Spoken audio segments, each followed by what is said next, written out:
ભગવાનની આવવાનો સમય થયો છે. આકાશમાં દુદુંબી વાગવા લાગ્યા છે. આજે ચંદ્ર આકાશ નિર્મળ બન્યું છે. નદીઓના વહેણ શાંત થઈ ગયા છે. નદીઓ શાંત થઈ ગઈ છે. ચારે દિશામાં સુગંધી પવન વાય છે. મંદ મંદ પવન વાય છે. નદીઓ શાંત થઈ ગઈ છે. આકાશમાં વાદળાઓ તળા છે. વાદળાની અંદર ચંદ્રમા આવે છે, જાય છે, આવે છે, જાય છે. શ્રાવણ માસ છે. શ્રાવણ માસમાં મેઘની રાત જામી છે. છતાંય થોડો થોડો વરસાદ વરસે, થોડો થોડો ચંદ્રમા થોડી વાર નીકળે છે. ચંદ્ર અને વાદળની વચ્ચે સંતા કુકડી ચાલે છે. આકાશ ભગવાનને આવવાનો ટાઈમ થઈ ગયો. સ્વર્ગમાં દુદુંબી વાગવા લાગ્યા. દેવો સૌ પ્રસન્ન થયા છે. સૌ દેવો ભગવાનની પ્રાર્થના કરવા માંડ્યા. ઋષિ મુનિઓ વેદ સ્તોત્રો ભણવા માંડ્યા છે. આજે અપ્સરાઓ ગાન કરવા લાગી છે અને બધા આજે આનંદ આનંદ થઈ રહ્યો છે. દેવતા સૌ પ્રસન્ન થયા છે. સૌ પુષ્પની વૃષ્ટિ કરવા માટે તૈયાર થયા છે. શ્રાવણ માસ છે. કૃષ્ણ પક્ષની અષ્ટમી મધરાતે પુરુષોત્તમ ભગવાન પ્રગટ થવાના છે. સૌ રાહ જોઈને બેઠા છે. આ દેવકીને નિંદર નથી આવતી.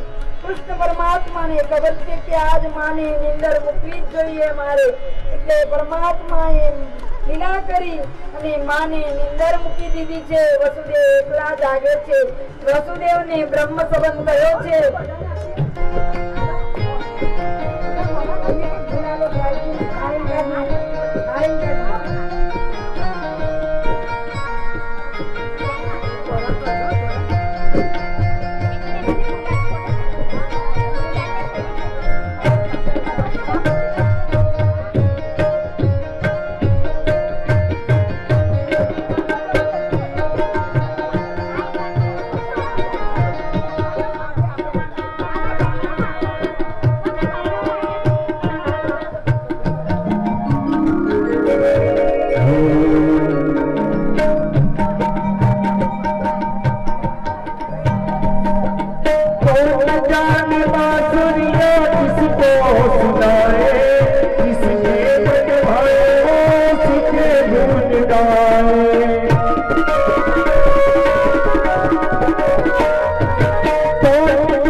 कौन नहीं मुरली की धुन का गुलाम, कौन नहीं मुरली की धुन का गुलाम।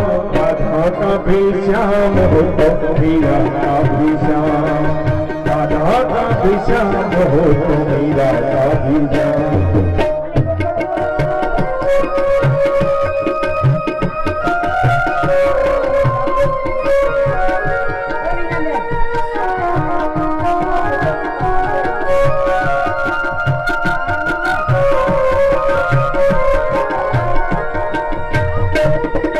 श्याम तेरी बंसी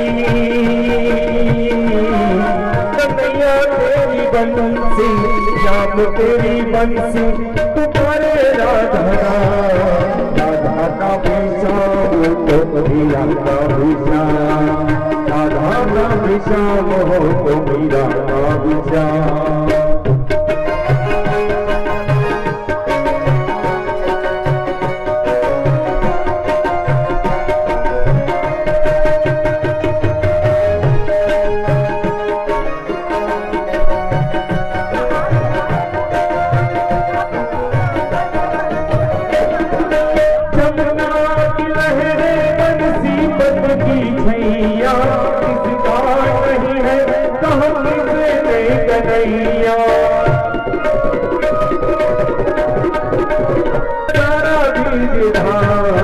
राधा का भी श्याम हो तो मीरा का भी श्याम, राधा का भी श्याम हो तो मीरा का भी श्याम।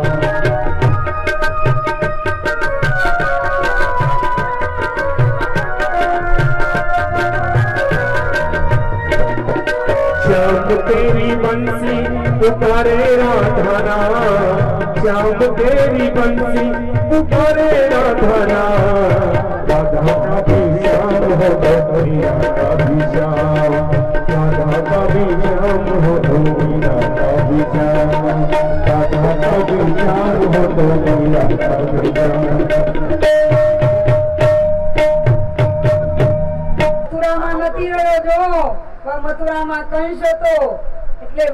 ભગવાન કંસથી નહોતા બીતા, પણ ત્યાં દુરાચાર હતો.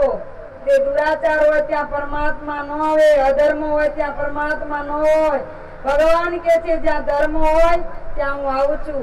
ભાવ હોય, ભક્તિ હોય. ગોકુળમાં ભક્તિ હતી, ગોકુળમાં સૌ દેવો આવ્યા હતા. એટલે ભગવાન કે ત્યાં રહીને હજારો વર્ષથી મને આજે તપ કર્યા પછી મને મેળવવા માટે દેવો ગોપીઓ બની છે, દેવો ગાય બન્યા છે, દેવો વાછરડા બન્યા છે. એટલે મારે હવે જવું પડશે. અહીંયા ભગવાન દુદુંબી વાગવા માંડ્યા છે, પુષ્પવૃષ્ટિ થાય છે, શ્રાવણ માસ છે, કૃષ્ણની અષ્ટમી, કૃષ્ણ પક્ષની અષ્ટમીને વજરાતે દેવકીને સમક્ષ ભગવાન ચતુર્ભુજ સમુદ્ર પ્રગટ થયા છે.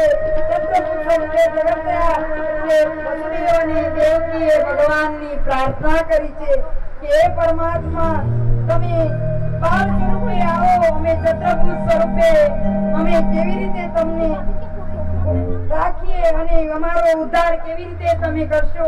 અમે તો દીજ છીએ, અમારે તો બે હાથ વાળા જોઈ છે, બે ભુજા વાળા. તમારા ચતુર્ભુજ સ્વરૂપ વાળા ભગવાન નથી જોતા. એટલે ભગવાને પોતાનું દ્વિ ભુજા વાળું બાળ સ્વરૂપ બનાવી દીધું છે. અને અહીંયા ભગવાન પુરુષોત્તમ ભગત થાય છે, એમનું સ્વરૂપ એકદમ બાળ કૃષ્ણનું મોહ સ્વરૂપ થયું છે. દેવકીની નિંદ્રા મૂકી છે, ભગવાનનું પ્રાગટ થયું છે. દેવોએ દુદુંબી વગાડ્યા છે, દુદુંબી વાગવા માંડ્યા છે, નાચ કરવા માંડ્યા છે, વેણુનાદ કરવા માંડ્યા છે. લોકો પુષ્પોની વૃષ્ટિ કરી છે. ભગવાન દ્વારકામાં મથુરામાં પધાર્યા છે.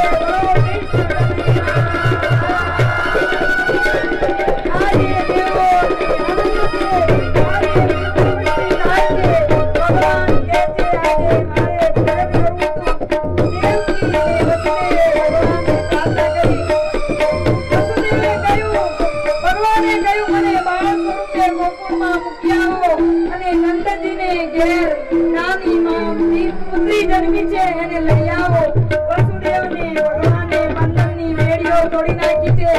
કારાગૃહના દ્વાર ખુલી ગયા છે. કડકડ અવાજ આવ્યો, તાળો ખુલી ગયા, બંધન તૂટી ગયા છે. આજે પરમાત્માને વસુદેવે માતા પર મૂકી અને વસુદેવ જાય છે ગોકુળમાં મૂકવા. ભગવાનને પ્રાગટ્ય થઈ ગયું છે. હવે ભગવાન મથુરામાંથી ગોકુળમાં આવે છે. મથુરા બાલકૃષ્ણ લાલ